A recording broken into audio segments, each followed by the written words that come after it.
Mga kagabay, magandang hapon, magandang gabi, magandang umaga, magandang tanghali. Saan man tayo naroroon, anuman ang ating mga ginagawa. Una at higit sa lahat, ating iaalay ang ating mga sarili sa ating Panginoon. Sa loob lamang ng ilang mga sandali, ating damhin ang presensya ng Diyos. Sumas sa atin ng pagpapala, ang biyaya, ang pag-ibig, at ang kapayapaan ng Ama, ng Anak, at ng Espiritu Santo. Nabubuhay at naghahari, iisang Diyos, magpasa walang hanggan. Mga kagabay, isang salaysay. Sa isang lugar, mayroong isang pamilya na napakayaman, malalawak ang kanilang mga lupain. Halos yung sa lugar nila, kanila. Halos, kakaunti lamang ang isang lugar lamang ito. Isang maliit na lugar. Ang ngunit, ang mag-asawang ito, ay mayroon lamang isang anak, isang binata na maganda ang hanap buhay. At inaapuran na ng kanyang mga magulang upang magkaroon na sila ng apo. Sa madaling salita, pihikan sa pag-ibig ang binatang ito. Hindi pa dumating sa kanya ang tinatawag na love struck. Wala sa kanya. Kaya yung kanyang father, kanyang mother, nag-aapuro na, anak, kailan ba namin makita ang iyong produkto? Ngiti-ngiti lamang ang binatang ito. Isang araw na isipan ng binatang ito na mamasal sa kanilang malawak na lupain. Ayan, nang dumating siya sa isang lugar sa kanilang lupain, nakita niya isang bahay. Simple lamang ang bahay. Yaring mga light materials, pawid, at simple, napakasimple. Ngunit napakalinis at maganda. At may dumungaw sa bintana na isang dalaga. At nakita ito ng binata. Sa unang pagkakataon, iba ang kanyang naramdaman. Sa madaling salita, na love struck siya yun sa dalaga. Na talaga namang, sabi kanila, ang kulang lang ay yung kayamanan. Mahirap lamang ang pamilya ng babae niyan. Pero napakaganda. At sabi nila napakabait. So itong binata, na love struck, nang umuwi siya, sabi niya sa kanyang mga magulang, tinanong niya kanyang ama, Papa, doon sa dulo ng lupa natin, ganun bang bahay yun? Sinabi ng kanyang mga parents kung sino. Nabanyerang mother, yung father, walang permanenteng anak buhay.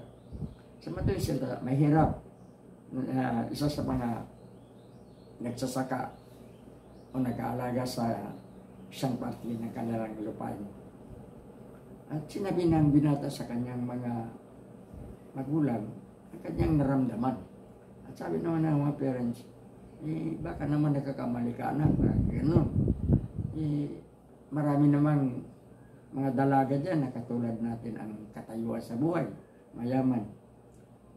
Pero yun nga, nag-insist, nagpupamilit yung binata na makilala niya yung dalaga. At dahil nag-iisang anak, pinaunlakan ng mga magulang. At ito nga, pinikilala nila yung dalaga. Nakilala ka nga. Mula noon, talagang desidido na ang yung binata na yun na ang para sa kanya, sabi niya sa kanyang mga magulang. At dahil mahal nga ang anak, nakiusap sila, namanikan sila. Sinabi nila sa mga magulang ng dalaga na ganun nga ang kagustuhan ng kanilang binata. At wala naman silang tutol. Ang sabi ng mga magulang ng dalaga, kami naman wala kaming masasabi. Kung ano man ang feeling ng ano man ang ng inyong anak. At ganun din kung ano ang magiging kasagutan ng anak namin. Kung sakasakali man, Ang hindi namin matanggap ay hirap na hirap kami. At isa pa, ayaw namin mahiwalay sa amin ang aming anak. Sasama sa inyong anak sapagkat magkakaiba ang katayuan sa buhay. Nakakahiya, baka magiging katawa-tawa o pangungutya lamang ang kanilang aabutin. Mahirap lamang sila, sabi ng mga magulang. Kaya sabi ng binata, wala problema yun.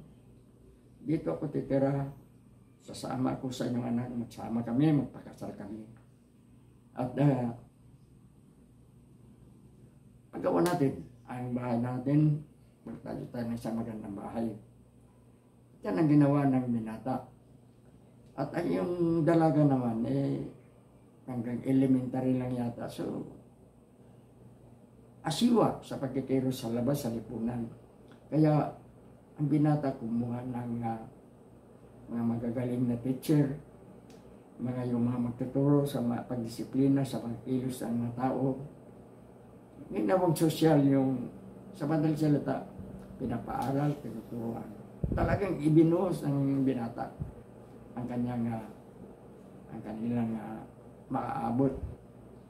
Napakaganda ng pangyayari. Ang salaysay na ito, maaaring totoo, maaaring hindi, salaysay lamang.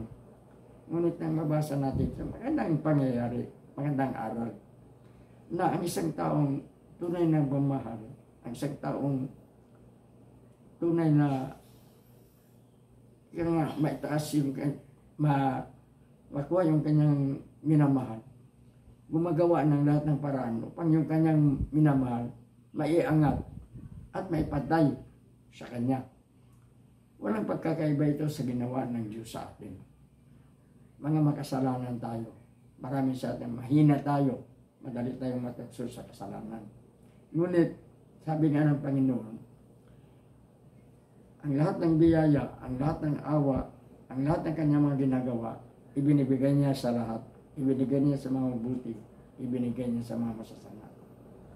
Inaangat tayo ng Diyos. At ang pangako nga ng Diyos, ang pangako ni Jesus, isama niya tayo sa karya ng Ama sa langit. Kaya tayo,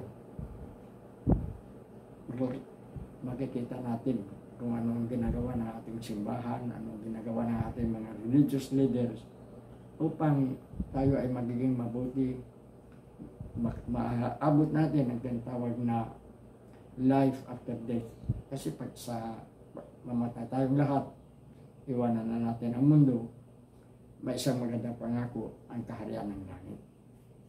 Yan ang talagang ginagawa ng Diyos.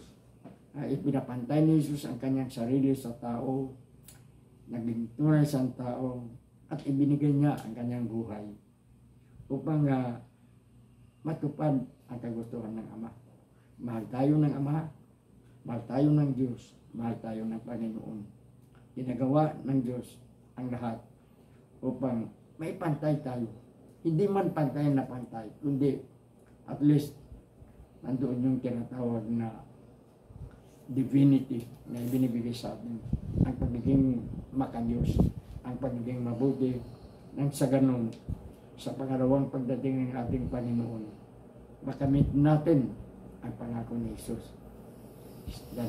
Dadalhin tayo sa karya ng Ama, saan wala nang kahirapan, wala nang magkasakit, wala nang mamamatay, wala nang iiyak, wala nang luluha, patay na lahat. Ang buhay na kasama ang Diyos, kasama ang Anak, kasama ang Espiritu Santo, kasama ang Ama. Yan ay isang Diyos, naghahari at nabubuhay na isang Diyos na walang hanggan. Sikapin natin na magiging kapantay din tayo nang hindi mapapantayan Diyos. Katulad nga nangyari sa ating salaysay, sinikap ng binata ang lahat upang ang katayuan ng kanyang magiging asawa ay papantay sa kanyang katayuan. At hindi ito maliligaw. Tayo sana harapin natin ang katotohanan ito. Pilitin nating aabutin ang pangako ito ng ating Panginoon.